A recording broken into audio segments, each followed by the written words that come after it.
Hey everybody, Smart Silver Stacker here. Today is Wednesday, August 10th, 2022, and we just got the inflation numbers for July. Now, those numbers came out lower than expected. The consensus expectation was that we would see a year-over-year CPI print of 8.7%, down from last month's 9.1%. But what we actually got was 8.5%, so even lower than markets had expected. Now, I did forecast in a recent video that I put out titled Hyperinflation 2022, 5 Reasons to Prepare, that we would see this pullback in the CPI, and I suspect that this pullback will persist for a few months, and that has to do with a lot of factors, including sales of oil from the Strategic Petroleum Reserve to the tune of 1 million barrels a day, which is ongoing and will be ongoing until the month of November. And, that's a big reason that I think we're seeing this pullback. But there are some other things as well, and I'll put a link in the description to that video if you want to check that out and get my whole inflation forecast for the rest of the year. But in today's video, I just want to talk briefly about the market reaction to this news, specifically the reaction in the gold and silver market, because one of the things that we saw as soon as this lower than expected inflation number came out was the price of gold and silver both caught a very nice bid. I think silver was immediately up over 1% on this news. Now, it seems kind of counterintuitive. You'd think lower inflation, silver should be going down because, precious metals are inflation hedges. And I know a lot of people don't believe that anymore, but they are.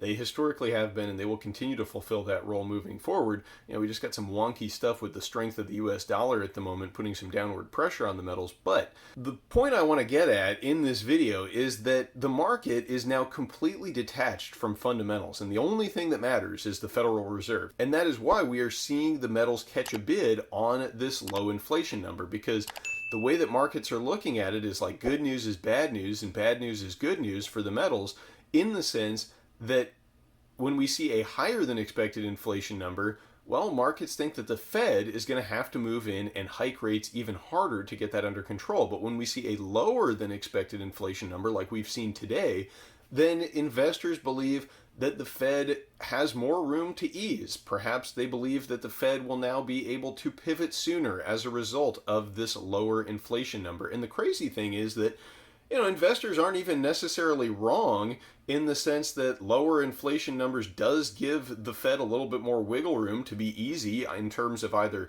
slowing down the pace at which they're raising rates or potentially even switching and pivoting to an easing policy here.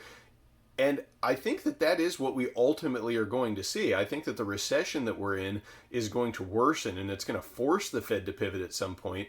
And, the fact that inflation is coming down, it does make that a little bit easier for the Fed to do that, because they can declare victory over inflation. In fact, I suspect we'll be seeing some of that from Jerome Powell, some of that from the White House, on this news of lower inflation. I mean, they're going to blow this entirely out of proportion. They're going to claim that this is the result already probably of the, 400 some odd billion Inflation Reduction Act, which they just passed. And they will claim all sorts of credit for this declining inflation number. But really, this all just has to do with the fact that they've been selling oil from the Strategic Petroleum Reserve, bringing the price of oil down. Also, the fact that we are heading into a recession, and that will put some pressure on prices, especially in, certain products like we're seeing at big retailers right now. The TVs, the lawn furniture, all the non-essential stuff is going to be put on a major fire sale soon. That has to do with that bullwhip effect, how the businesses were unable to build up their inventory for a long time because of scarcity, and so they put in these massive orders. And now that supply chains are starting to get restored somewhat, now they have these huge inventories that they can't move because the consumer is being squeezed by the recession and by rising inflation.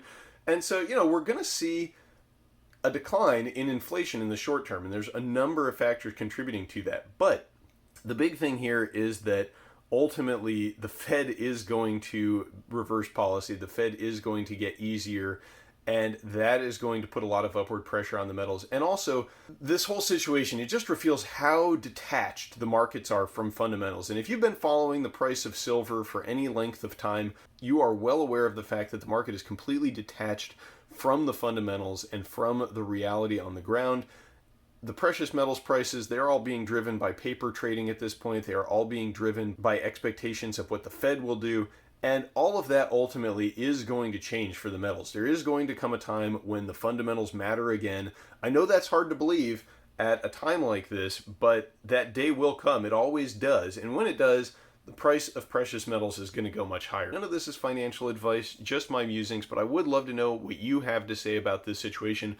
Do you think that inflation is going to continue to decline for some period of time? When do you think that trend will reverse and we will see higher inflation? And what do you think the metals are going to do when all of that plays out? Let me know in the comments below. Thank you all very much for watching. If you haven't subscribed to the channel yet, consider subscribing to see more videos like this one, and I will catch you next time. Smart Silver Stacker, out.